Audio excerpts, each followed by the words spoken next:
con nuestro tema. Y le voy a dar seguimiento al tema que decía Víctor Mañana, con el asunto de principalmente la humildad. En el día de hoy, 5 manifestaciones en contra del gobierno frente al Palacio. Y aquí en Santiago, 4 manifestaciones en contra del gobierno, exigiendo nada más y nada menos que reivindicaciones por derechos adquiridos.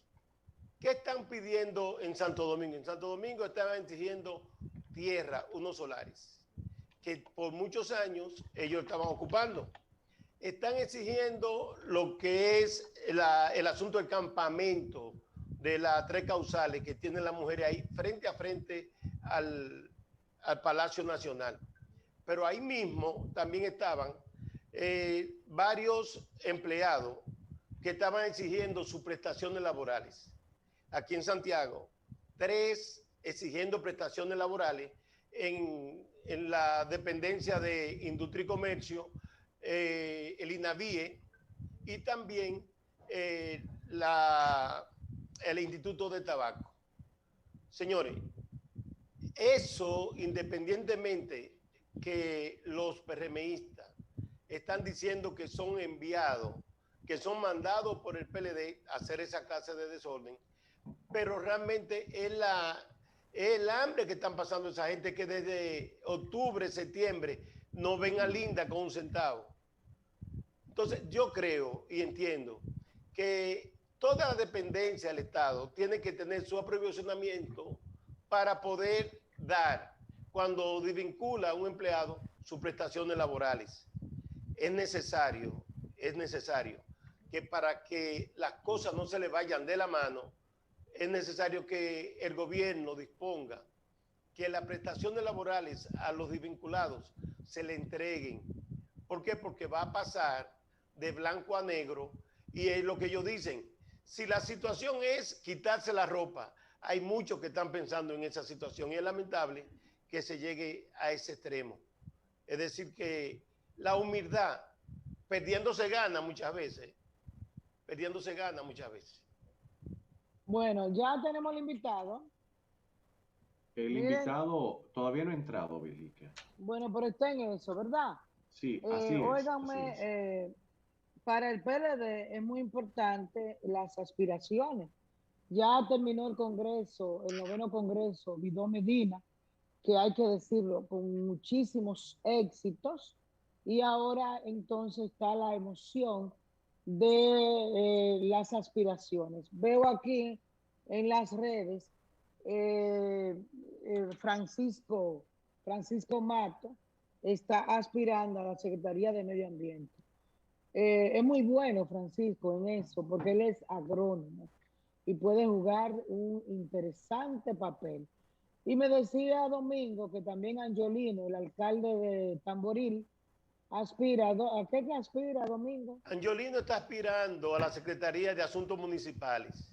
La Secretaría de Asuntos Municipales es muy importante. ¿Él sabe mucho de eso? Sí, es muy importante porque va a tener el contacto con los alcaldes y va a tener contacto con los regidores. Y eso es una fuerza política que si trabaja en los sectores que tienen que trabajar, el partido tiene una buena posición porque desde ahí se puede hacer la oposición constructiva.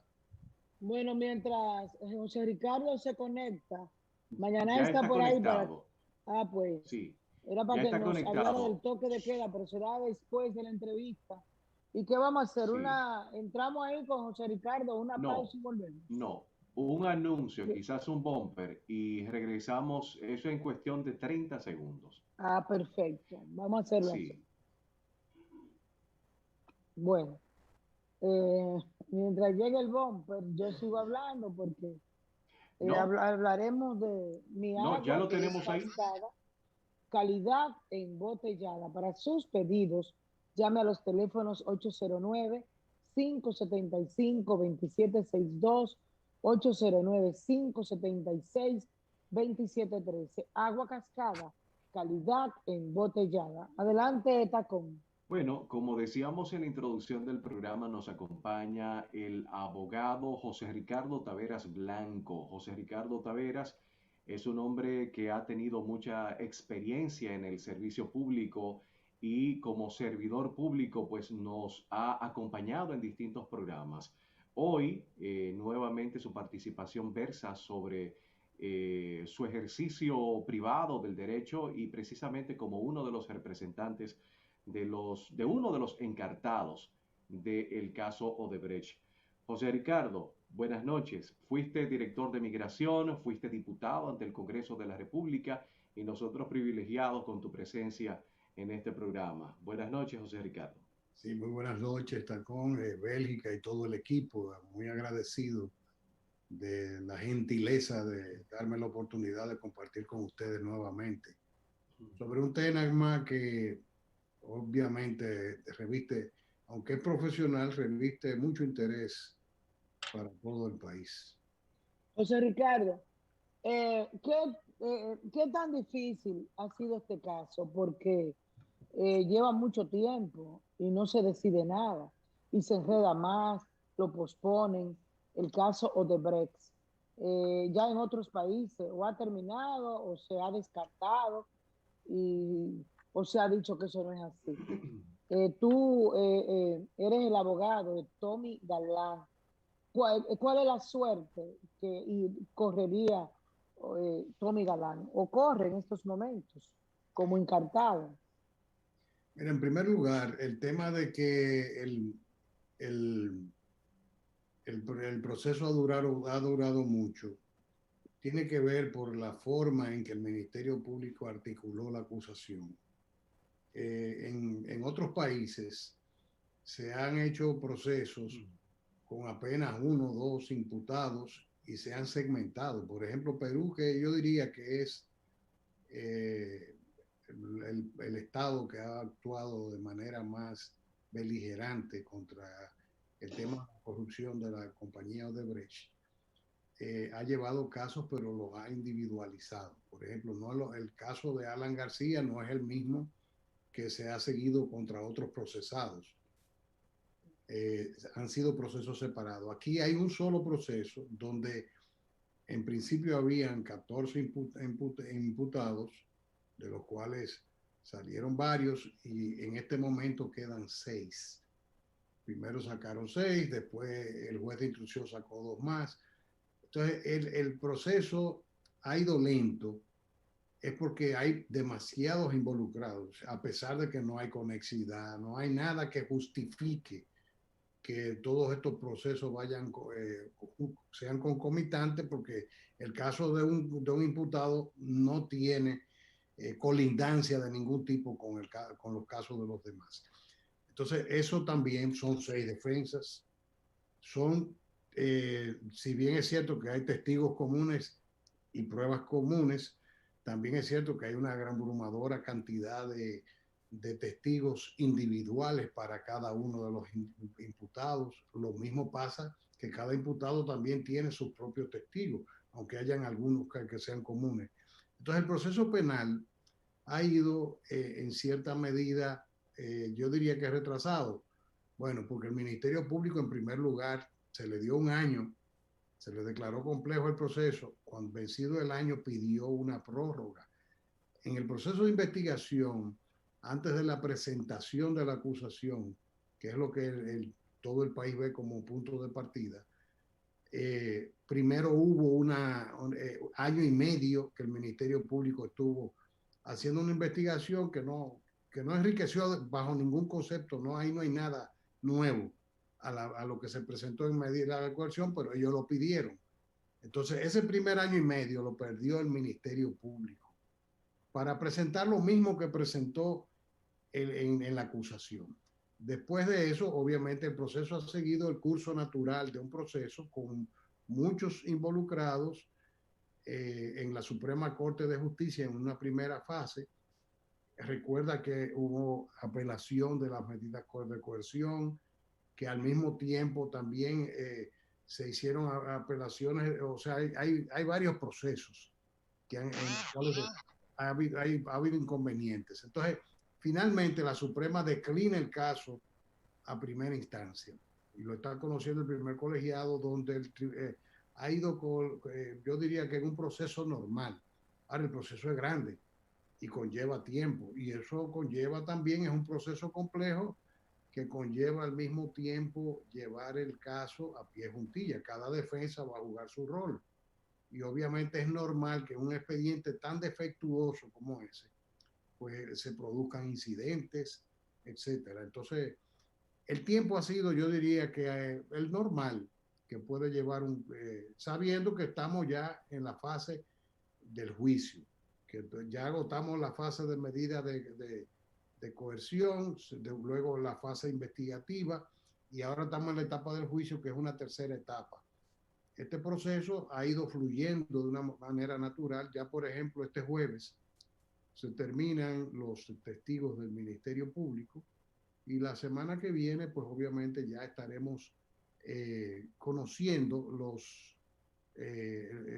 comenzando a escuchar los testigos a descargo de cada defensa, pero cada defensa tiene una batería de testigos que presentar. Entonces ahí viene el tema de la duración. El problema es que son muchos imputados y obviamente muchos detalles que considerar.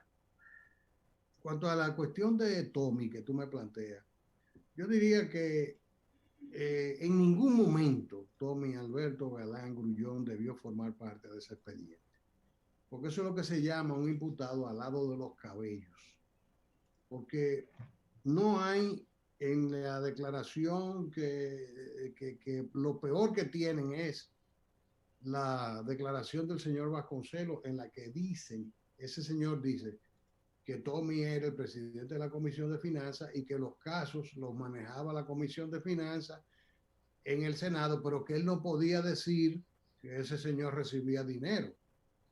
Y en absoluto, que en ningún momento, y lo recalcó varias veces, no puedo afirmar que ese señor recibió un centavo. Entonces, obviamente, nosotros estamos ahí porque el sistema de justicia ha tenido miedo. El juez Ortega le pasó la historia por las manos y la dejó escapar como el que deja escapar el agua de las manos. En vez de agarrarla y haberle dicho al Ministerio Público, mire, usted le está tomando el pelo al país. Usted ha articulado un expediente en el cual no existe la posibilidad de que ninguna de estas personas puedan ser imputadas, pero eventualmente condenadas, porque usted no ha presentado pruebas.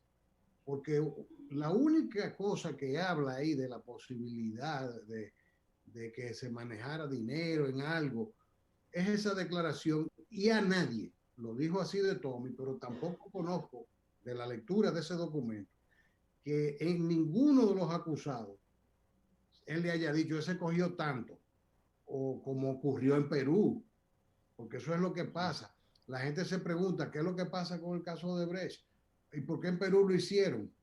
Bueno, en Perú lo hicieron porque en Perú ellos, los fiscales fueron a Brasil, abrieron el sistema Drosys, y además de abrir el sistema Drosys, tuvieron la confesión del señor Jorge Barata, que era el equivalente de Vasconcelos aquí, diciendo fulano era fulano, se le depositaron, se le transfirieron tanto, y la ruta del dinero fue esta, fue a tal banco en África, fue a tal banco en tal sitio, y de ahí cruzó al Banco de Andorra, y del Banco de Andorra llegó a una cuenta controlada por ese señor.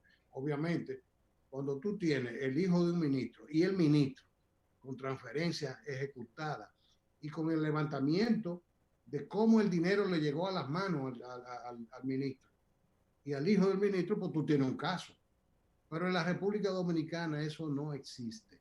Entonces, nosotros lo que estamos esperando es que el juicio siga revelando lo que esté revelando, porque nosotros estamos ahí en cierta medida, entre comillas, no puedo decirlo literalmente, esperando que llegue una sentencia, porque el mismo caso está, yo diría, y excúsenme la expresión, vomitando a Tommy, porque ahí vinieron los brasileños, ni lo mencionaron, y han ido pasando, y los testigos que han presentado en la acusación, por ejemplo, una que hizo un informe financiero, no, yo no vi nada. ¿Usted vio alguna transferencia? Nunca vi nada. ¿Usted hizo tal cosa. No, todos los testigos que ha presentado la Procuraduría, en cierta medida, lejos de agravar la situación de Tommy Galán, lo que han hecho es liberarlo cada vez más. Entonces, yo te diría que nosotros estamos teniendo la paciencia de esperar el momento en que esas juezas digan lo que tienen que decir porque no tienen alternativa, porque el Ministerio Público no se la dio.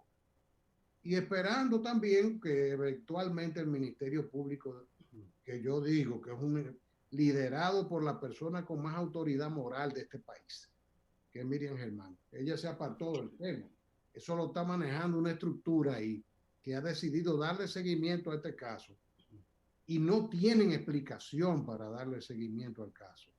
Porque no hay forma de que ellos quieran, por un lado, atacar a Jean Alain y por el otro lado, levantar la bandera de Jean Alain. Entonces, es incongruente lo que está ocurriendo. Si ellos le dicen al país, miren, tenemos que retirar este caso, porque aquí no hay, vamos a hacer una investigación de verdad, profunda, pero entonces ellos han decidido continuar con la tomadura de pelo. Eso pudo haber sido una primera salida, pero lo que están haciendo es continuar con la acusación, impulsarla incluso con métodos similares a los que usó Jean Alain, como el uso de los medios de comunicación como un mecanismo de chantaje. Entonces uno no se explica. El tiempo lo que está es definitivamente, y para dar oportunidad que ustedes puedan hacer otras preguntas, es remachando que Miriam Germán tenía razón. Que ahí Bueno, no vamos a hacer una pausa para que los demás que tienen sus preguntas, pues las hagan. Y vamos a pausar, volvemos.